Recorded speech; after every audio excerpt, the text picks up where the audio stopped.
Well, good morning, everyone, and welcome to my regular update from our nation's capital. I may be one of the only senators rolling around here today since the Senate went out of session for the next 2 weeks late last night.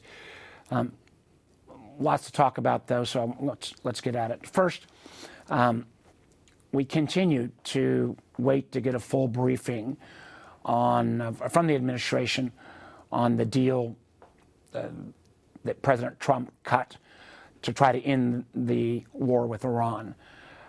Let's remember this was a war of choice. It has cost the American people just in increased gas prices $60 billion. That doesn't factor in increased prices of food coming from higher fertilizer costs. It doesn't include the fact that we're going to continue to see higher airline costs, higher costs for diesel fuel, which trucks many of the items to market. It doesn't count the request now for $67 billion for additional military spending because of the munitions that we expended during this war of choice. And if we look back, and I will grant that President Trump is a good salesman, but even President Trump couldn't sell this as a win for America. America is unfortunately worse off after this war of choice, and none of the strategic goals that the president aspired to have been accomplished. We have a new regime in Iran, but for all indications it is more radical than the previous regime. Matter of fact, in Iran there's always been the government, but then the Iranian Revolutionary Guards. The government was normally more moderate. The IRGC was much more radical. They have greater control now than before the war was started in late February. We said we were going to get rid of Iran's ballistic missile and drone capabilities. That obviously is not the case because even as recently as a couple of weeks ago, they were still sending out ballistic missiles. And matter of fact, there are estimates that about 60% of Iran's missile capacity is still intact. We wanted to make sure that Iran didn't continue to support proxies in the region, Hezbollah in Lebanon, the Houthis in Yemen. This agreement says nothing about that. And a matter of fact, in one of the most outrageous aspects of this memorandum of understanding, Iran gets immediate relief in terms of being able to sell its oil in American dollars, which has not been allowed. That will be tens of billions of dollars to the Iranian coffers. And then the idea that the president cut a deal that would give them $300 billion. How much of that may end up in the hands of the Houthis or Hezbollah, we don't know, because again, the agreement says nothing about that. In terms of the Iranian nuclear program, there's going to be a 60-day discussion, but it appears the best we're going to get is the status quo we had under the agreement with President Obama, the JCPOA, which was not perfect, but at least it gave us eyes on Iran's nuclear capabilities. It appears at some point the international inspectors will be able to come back. But remember, we had those inspectors on the ground until Trump tore up the JCPOA. So we'll see what happens on the nuclear capability. And the Strait of Hormuz, which we believe will start to reopen, but Iran now knows it has the ability at any moment in time to reclose the strait because they literally have 400 to 500 of these speedboats, not much bigger than a commercial speedboat, that can drop mines or even actually put bombs attached to tankers going through the region. So it's why there's been such pushback from Republicans, from Democrats. My belief is this is what happens when you start a war of choice without a plan. And there was, we lost service members. We expended huge amounts of munitions. Our gas prices are still $1 plus higher than they were before the war started.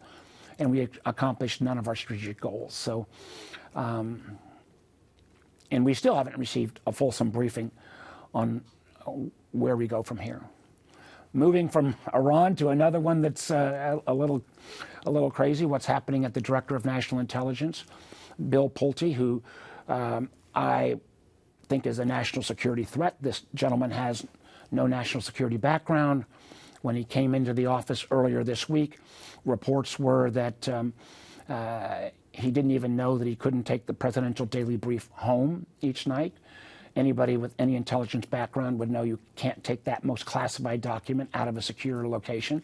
And it was reported, at least, that his top priority was when was he going to get a government paid for plane that would allow him to go from his D.C. house to his Chicago house to his Florida house. It's been reported, we now have gotten a little more detail in terms of the firings. It appears most of the people who have been fired, only 6 or 7 were Tulsi Gabbard aides, so I have no problem with that. He has sent 50-plus folks who are at Director of National Intelligence back to their home agencies.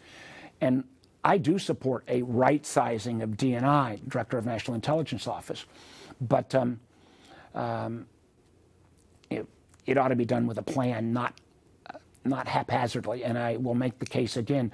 My fear is Bill Pulte, who's only shown total loyalty to Trump and which was able to weaponize mortgage information in his current job, which he maintains overseeing Fannie and Freddie, him getting access to our nation's most classified secrets is a danger. And I have had Trump appointees talk to me and how afraid they are of turning over information to him. I've had allies say they're not sure they're going to share information with us on an ongoing basis. That makes America less safe, particularly with the World Cup going on and our 4th of July celebrations coming up. And we have, no idea when or if Jay Clayton, who the president had put up as his nominee for the Director of National Intelligence, will ever appear before the Senate. So it is this is, I believe so far, an unmitigated disaster. The only good part about this is while a critical intelligence tool, Section 702 of the FISA legislation, has expired, the communication providers are still sharing information. So we have not had any deterioration of our intelligence collection. So that's terribly, terribly important. If we go from Pulte and the DNI and the notion of Mr. Trump violating the law because the Director of National Intelligence by law has to have national security experience, which Pulte has none. I also had to try to correct it yesterday by asking unanimous consent to put a bill in place, a law in place that would make sure that if this ever happens again, the number 2 person at the Director of National Intelligence, who has been Senate confirmed, has lots of intelligence experience, would take this job so you couldn't pluck somebody and put him in as an acting. Unfortunately, I asked unanimous consent for that to pass. A Republican stood up and objected. But we've got chaos there, and then that chaos, again, I couldn't think that Mr. Trump could continue to surprise me, but he surprised me again yesterday. We have been working, and I've talked about this in previous sessions, on what we call the Road to Housing. It is a collection of about 40 different provisions that would increase the supply of housing in our country. We're about 5 million units short of housing. So this law, I've got part of the additions that I added. We're saying how can we do a better job of converting old hotels, other buildings, strip centers into affordable housing. Think about a strip center, that's sat vacant for a long time. It's got water, electricity, oftentimes broadband, parking. These are sites that could be converted. It also, this legislation would have major abilities to make more modular housing, what we maybe called mobile homes 20 years ago, but now modular housing is much cheaper to build off-site and bring to a site. It has a host of other provisions that cuts down on red tape. This was overwhelmingly bipartisan, and literally the chairs were set up for a signing ceremony because the American people, Virginians, want a more affordable cost of living, and housing is a key component of that. Average age of a first-time home buyer is 40 now in America. That's a disgrace. So we were about to have this big celebration of actually getting something done that would address Americans' concern, and Trump canceled the signing ceremony. Again, you can't make this stuff up. Where we go from here, luckily it's been passed by more than 2/3 in both houses. I hope it'll still become law, but if there was anyone that had any doubt whether Donald Trump cares at all about affordability of Americans have to face with rising inflation. He doesn't, and this was further evidence of that.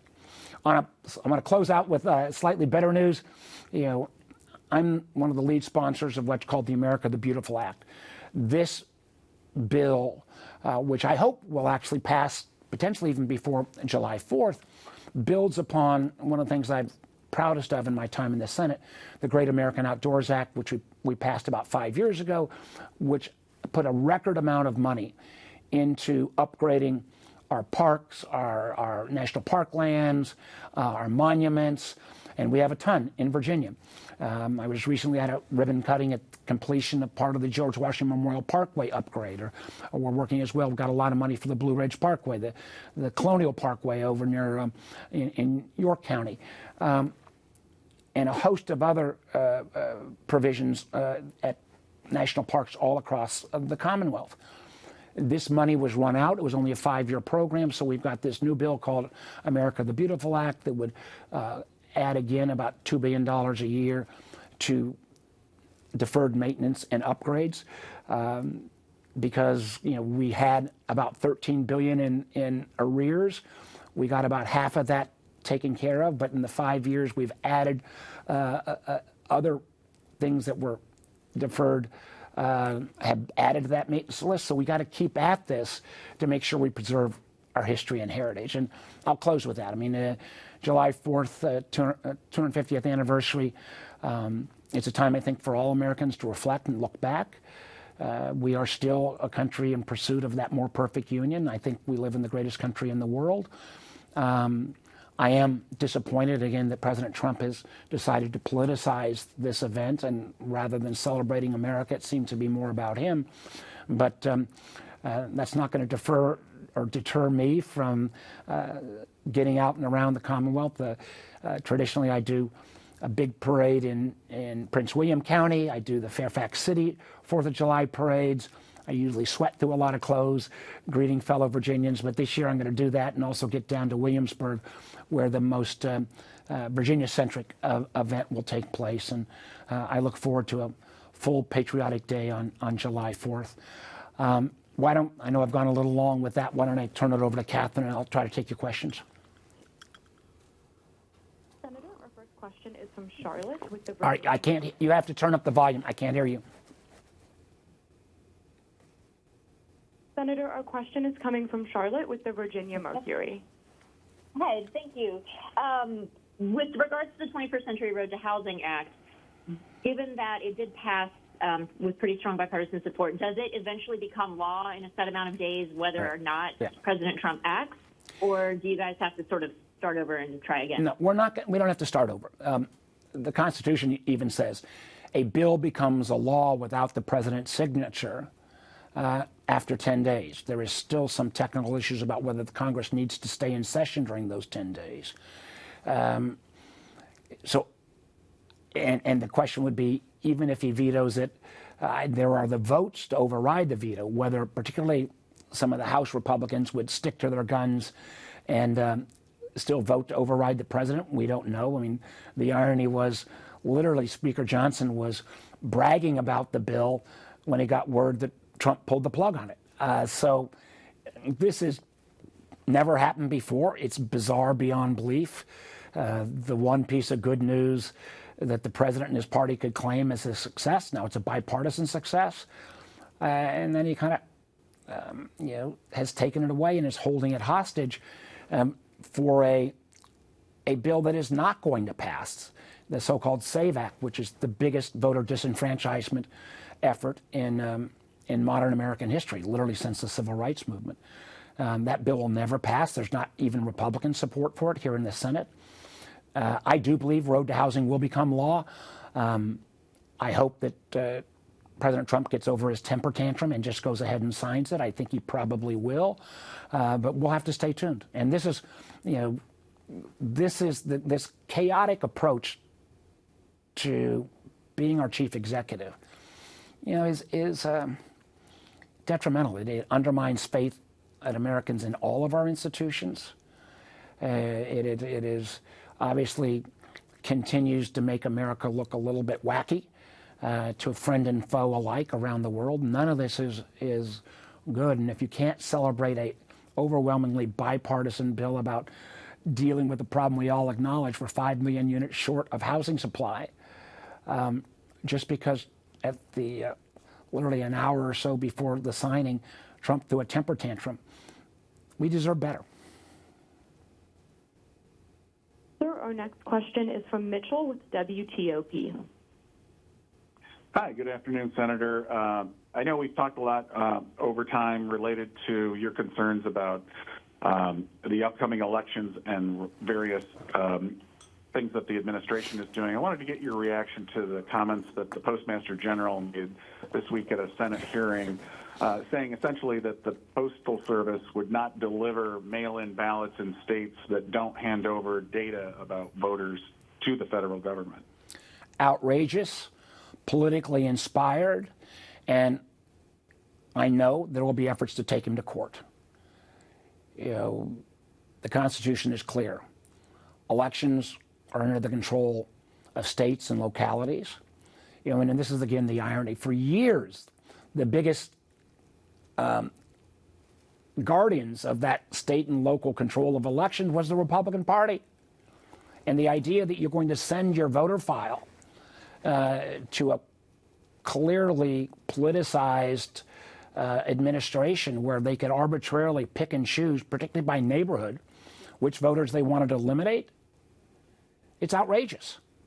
And you know, the Postmaster General, who I've not met, the prior Postmaster General I actually became a fan of. I was critical of him at first, Louis DeJoy, but we worked a lot on, you know, and he really screwed up when he was trying to do some changing of the Richmond system, but he acknowledged it. We got it fixed. He would never have done this, and he was a Trump appointee. I guess he was fired because he actually respected the law. I don't know this new Postmaster General, but he is clearly incompetent and should not be in the job if he's talking about going beyond the law and trying to hold hostage the Postal Service for political purposes for Donald Trump. It is beyond outrageous. And it is one more indication why I'm so afraid about interference in our election, not necessarily coming from foreign interference, but from people inside this administration who will bow down to any Donald Trump wish, whether that be, you know, restricting the Postal Service, whether that be sending troops to the polls,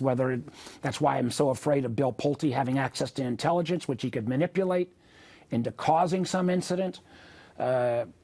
This is something that ought to scare the heck out of all of us. And I've been continuing to work with a lot of my Republican friends on this to say if we see more actions on this, we need to stand up as Americans, not as Democrats or Republicans.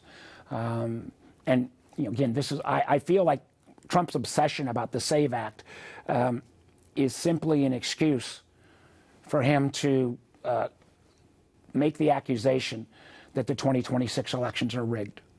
And we've seen already from his actions, he has gotten more and more chaotic, more and more, the administration is more and more corrupt. And it is obvious from his actions that other than building vanity projects to himself, whether it be the ballroom, whether it be the sloppiness on the reflecting pool with a sweetheart contract to one individual, or this proposal or for the arch over the Memorial Bridge, which is outrageous. $1 billion, it's been reported, has gone to these, of your money, taxpayer money, has gone to these vanity projects. I don't think he gives a damn about things like affordability. He's obsessed about himself. And you know, this incident, I know we started, Mitchell, with the idea about the postmaster, but this is a pattern. This is something you only need to see the president and some of his lackeys' own comments about why we all need to be on edge about making sure we've got free and fair elections this year. Senator, our next question is from Tyler with WRIC. Hi, Senator. Thanks so much for doing this. You mentioned on the Road to Housing Act the fact that the president is holding this up with the Save America Act. You said it was the largest voter disenfranchisement effort. Can you just explain why you're opposed to the legislation and why you're opposed sure. to it? Well, let's let's go through a couple of items. One, we have voter ID in Virginia. And the idea that there's somehow a lot of undocumented or foreigners voting is just not true. Matter of fact, again, don't take my word for it. The American Enterprise Institute, a very conservative think tank, has done an extensive study and shown that this is not a problem. What the Save America Act is trying to do is, by the idea that you've got to go back and get your birth certificate or, show your citizenship papers, it is particularly a challenge because the absurdity of this is saying if you are a woman who got married and you changed your name and took your husband's name, you got to go back and get your birth certificate to reprove a process to get registered again. So if you take all of the people who've gotten married and changed their name and they all lose their right or unable to get a birth certificate or passport or proof of citizenship, they're disenfranchised. And it's one of the reasons why Republican Senator Lisa Murkowski is so strongly against this bill. Because in her own personal situation, she have to travel, I think, close to 1,000 miles to go back and get all these documents.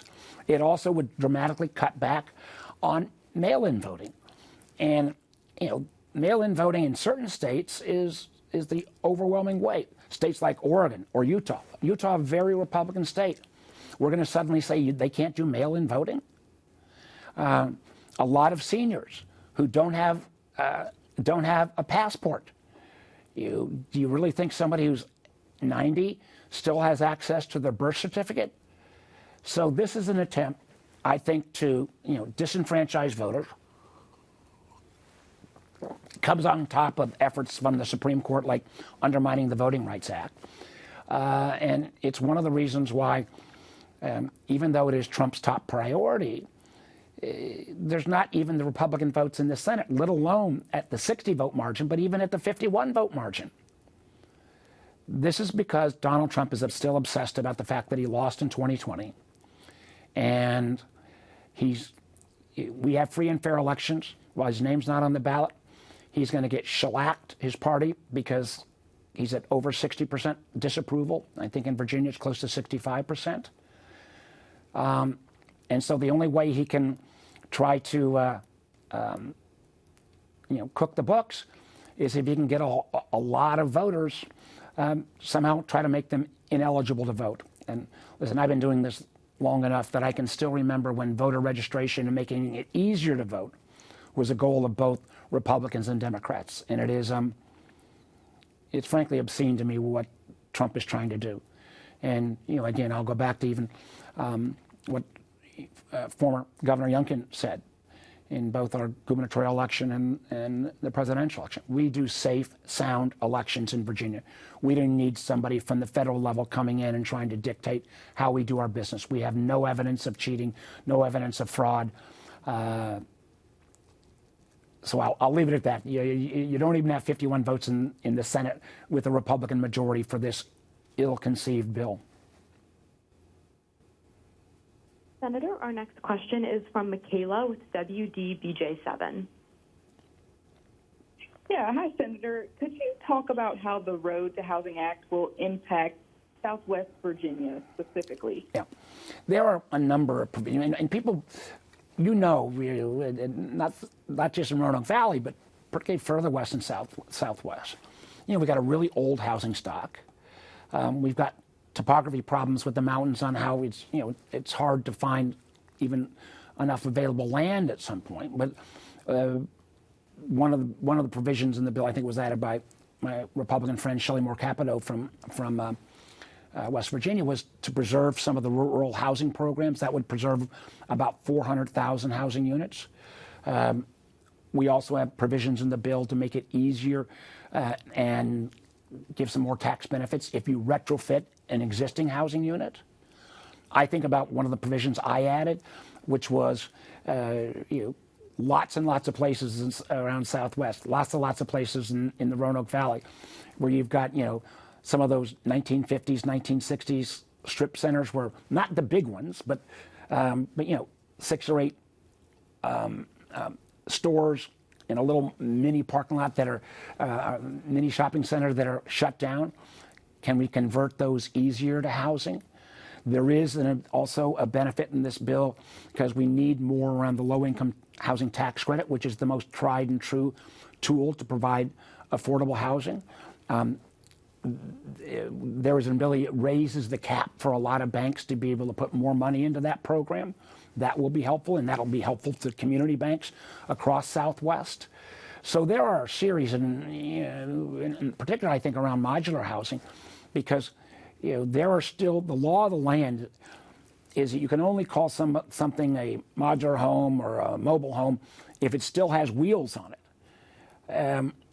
That's crazy. If we go to most mobile home parks, they're not mobile home parks. They stay in place. So if you could, particularly with the topography problems we got in Southwest, if you can build the structure of the house off-site and bring it to the site, it's a lot cheaper, it's a lot easier, and this bill will unlock that possibility. So it's, I don't want to overstate, we still need additional resources into the housing programs, but this was a really good first step. I think we had 85 senators vote for it, which is pretty amazing. And, rural senators all over, not just in Southwest, but all over, most every senator from that represents any part of Appalachia voted for this. So it's a good bill, should not be held hostage, and again, it's just plain wacky to me that Trump is doing this. Senator, our next question is from Sophie with CBS 19. Hi, Senator Warner. I was wondering, with reports coming out saying that inflation is up 4% across the country, what do you make of that report, especially in regards to gas and rent, and how do you plan to remedy that in Virginia? Well, on the gas prices, they have started to come down because, thank goodness, the president ended his war of choice against Iran. 20% of the world's oil passes through the Strait of Hormuz. And the unfortunate thing is now Iran knows that any moment in time, it has the ability to shut down that and choke off that supply. And my fear is on gas prices, there's not a lot we can do because, overall energy supplies of oil are at record lows because every country's had to spend down some of their reserves. So even if the strait reopens, all of this oil won't immediately go to market, which will go to gas. And again, the number which we've got is $60 billion out of Americans' pocketbooks in the last 4 months in gas price increases. That is the thing that hits Americans first and foremost. They see every time they gas up. So there's no short-term relief there. On the other thing that people are most concerned about is beef prices. Well, why are beef prices up? A lot of it's due to President Trump's tariff policy. If you slap on tariffs, whether it's on Canada or whether it's on some of our other trading partners, and that then makes the ability for both the supply of American beef, it gets pricier to be sent out. People cut back on their herds, and that means on plain supply, the prices go up in the grocery store. And again, my fear is we're going to continue to see, because 90% of the food that comes to the grocery store is brought to the grocery store by trucks. Trucks run on diesel fuel. Diesel fuel costs went up even higher than gas costs, and they are yet to come down. On the question of rental housing, we got about 30% of Americans who rent are paying more than 30% of their income for rental costs. Why is that? Plain old supply and demand. We're 5 million units short. So the road to housing bill was at least one piece to unlock more supply. And as long as the president sits on not passing the bill, because it will take, even once it's signed into law, for it to have an effect in the marketplace, you're going to have, that will take a number of months. So the longer he sits on it, the longer it'll take to get relief. And then you take this overall point at 4% inflation rate for the last quarter. Remember, he rightfully banged the heck out of President Biden when inflation was this high. But his policies have led to this inflation. And as long as inflation goes up, and that means the Fed has to keep interest rates higher, that means your ability to buy a house goes down. Because a mortgage at 7% versus a mortgage where it was under Biden even, still was down around 3%, that dramatically increases the mortgage payment cost on a monthly basis. So, you know, what I'm trying to do is go against Trump's tariff policies. I'm trying to make sure this road to housing bill gets passed so we can increase the supply. On the question of oil, I think I continue to support all of the above in terms of energy sources. We need more electricity. We need more electrons. And that means, yes, using natural gas. It does mean as well solar and wind. And President Trump has declared a war on solar and wind. Luckily, he backed off the project in Virginia where we'd already spent $6 billion. We desperately need more electrons. That's why I am also pushing for small nuclear reactors to power, whether it's some of these data centers. But we need more electricity. And then finally, again, on gas prices, we were making progress towards electric vehicles or dual-use vehicles, that both take gas and electric use. Trump basically put an end to that by cutting off all the financial support. And what he's taken is he's completely turned the market over to the Chinese. China now makes electric vehicles that are 15 grand or less per vehicle. That is where the direction of the worldwide market is headed, and Donald Trump completely cut off, because he took away all the financial incentives, America's ability to compete there. So that means more and more people have to keep using gas-driven cars, which, again, if you close down the Strait of Hormuz, the oil that creates the gasoline, prices go up. Senator, our next question is from Angela with Hampton Roads Messenger. Good afternoon, Senator Warner. Thank you for taking my question. I asked a similar question to this one a couple of years ago, and I was wondering if with the Road to Housing Act, the answer may have changed. Do you know if there have been any discussions in Congress with the current housing shortage on any restrictions for foreigners purchasing property in the United States, with some of them purchasing real estate and leaving it vacant or undeveloped for years? One example of this is the purchase of St. Paul's College, that land in Lawrenceville, Virginia, by a Chinese company. Yes, Angela, there has been laws passed now to prevent particularly Chinese investors from buying up property and sitting on it. I think that is a good news. And it's, as somebody who spent a lot of time at St. Paul's when it was still operating as an HBCU, I think it is really unfortunate that valuable land and structures on that campus haven't been repurposed. So there are restrictions now about Chinese ownership. The other thing that is in the bill is it restricts hedge funds and large private equity interest from buying up homes or building new homes that are just build to rent. Now, in most of the markets in Virginia, there are not a lot of, private equity funds buying up a lot of houses. A lot of that did take place up in Prince William County after the financial crisis in 2008. But if you go to a market like Atlanta or Las Vegas, in some of these markets, the private equity firms are literally buying up 25% of the existing housing stock or building 25% of the new housing stock.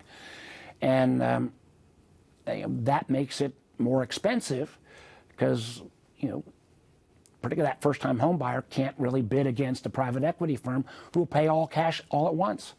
So there are some tools in this road to housing bill that will prevent that. But on the Chinese purchase, that has already been put in law. So we've made some progress there. Senator, our next question is from Nick with Falls Church News Press.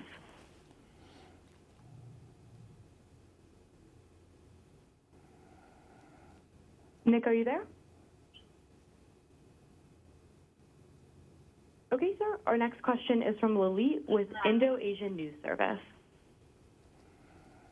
Thank you, Senator, for doing this. I wanted to ask you one question about India-U.S. trade deal. USTR representative was when India, no deal has been announced yet. What do you think about it? What I'm hearing that the deal, for many reasons, one of them is India is concerned about U.S. imposing 10% on Pakistan and 12% on India. India is very concerned on that part as well. Well, as you know, one of the things that every administration since President Bush has tried to do is try to align and become a better partner with India. I'm very proud of the fact that I'm the co-chair of the India caucus in the Senate. I think the relationship with India is one of the most geopolitically important relationships for America. And I'm glad to see that things like the Quad that has India, Japan, Australia, America to work together on defense. We'd made this great progress, but then, and again, Prime Minister Modi and President Trump, they are not individuals of small egos. But I think, remember a year or so ago when President Trump slapped the highest tariff of a 50% tariff on India, when he didn't slap that similar tariff on China, who was also buying Russian oil. So I think all of that progress has been set back because of the arbitrary nature of Trump's tariffs on India. Things seem to be getting a bit better. I still don't have a readout of when, at the G7 meeting, when President Trump and Prime Minister Modi met privately, whether progress was made. But we were seeing accelerated trade between our two countries dramatically rise. It took a big dip over the last year, and we've got to get it back on track. Again, for both trading purposes, for bringing our countries closer together for national security means. India is a great power in terms of the biospace. It is increasingly going to be a major power in AI. One of the greatest assets we have for this relationship is the Indian diaspora in America, which is so incredibly successful and important on helping build these ties. And in many ways, the bump in terms of our trade relations was caused because of what clearly appears to be a Trump effort to sometimes favor some of India's neighbors more than India. Thank you, Senator. Senator, those are all the questions we have today. All right. Thank you so much, everybody. I appreciate it. And again, if I don't get to do this next week, have a happy 4th, everyone.